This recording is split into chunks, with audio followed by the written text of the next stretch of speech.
नमस्कार।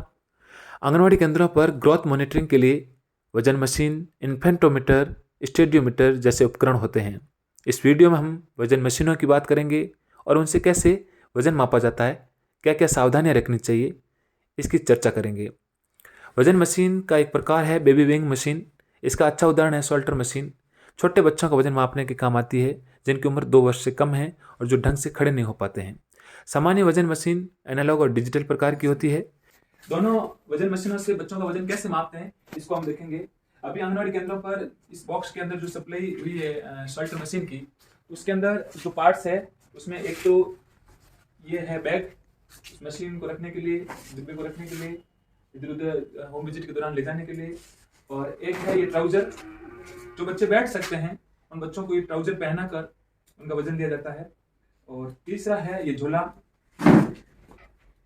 जो बच्चे बैठ भी नहीं सकते उनको इसके अंदर सुलाकर उनका वजन लिया जाता है। सॉल्टर मशीन में वजन लेने से पहले क्या सावधानियां रखनी है, तो सबसे पहले इस वजन मशीन का जो सुइया है इसको देखें, इसका कैलिब्रेशन करें, ये 0 पर होना चाहिए। और इसको एडजस्ट करने के लिए, 0 पर लाने के लिए यहाँ पर ये एडजस्ट करने के लिए स्क्रू लगा हुआ है, इसके द्वारा इसको घुमाकर हम कर सकते हैं। 0 पर लाना है और 0 देखने के लिए एकदम आंखों के सामने वजन मशीन रखें। अभी 0 हो गया, आंखों की सीध में होगी तो पता चलेगा 0 हुआ या नहीं हुआ। सॉल्टर मशीन में अभी जो इसमें मापन दिख रहा है वो दिख रहा है 0 से 100 ग्राम के लगभग कम है। जब इसके अंदर ट्राउजर लटकाते हैं तो अभी भी 0 से कम है, तब इसको एडजस्ट करना होता है। क्योंकि जब झोली लटकाएंगे, झोली थोड़ी ज़्यादा भारी है वजन में, तो झोली लटकाने पर अगर आपने इसका कैलिब्रेशन किया है तो 0 होगा। ये जो ट्राउजर है वो झोली से हल्का है, जो कपड़े का भार है वो इसमें झोली में ज़्यादा जुड़ जाता है, इसलिए झोली के समय कैलिब्रेशन अलग से करें और ट्राउजर के समय इसका कैलिब्रेशन या एडजस्ट करना इसको अलग से करें। लेकिन झोली के बाद अगर आप ट्राउजर में वजन लेंगे तो 100 ग्राम का अंतर आ सकता है। उसका कारण ये है क्योंकि ये जो ट्राउजर है वो झोली से हल्का है। उसके बाद सबसे पहले इसको चेक करना है कि वजन मशीन सही से काम कर रही है या नहीं कर रही है। तो सबसे पहले ये जो छोटे बच्चों को सुलाकर झोले में सुलाकर जिसका वजन दिया जाता है, इस झोले को भी एक पहनाने का तरीका है। इसको क्रॉस में पहना है, ये जो दोनों जो है रस्सियाँ इनको क्रॉस में करते हुए यहाँ बुक में डालें।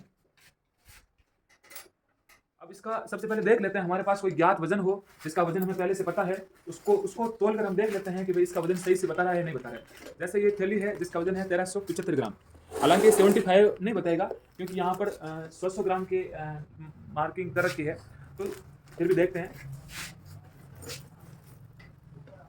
जब तक सुई स्थिर नहीं हो तब तक इसका वजन हमें नहीं लेना है। जैसे सुई स्थिर हो जाए इसका वजन देखना है, लगभग 1300 और 1400 के बीच में है, तो इसका मतलब हमारी मशीन एक्यूरेट है।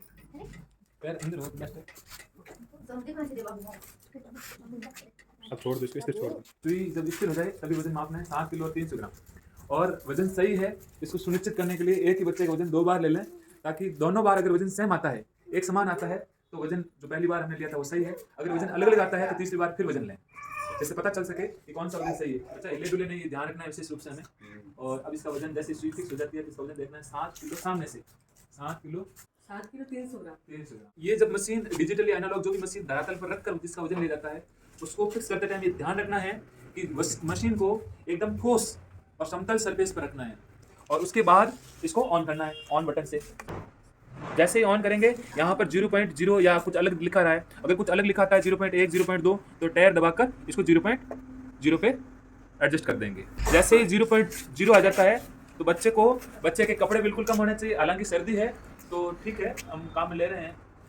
बच्चे के जूते नहीं पहने हुए हो, कम से कम कपड़ों में बच्चे का वजन मापना है और बच्चे को बीचों बीच खड़ा करना है, एकदम बीचों बीच खड़ा करना है।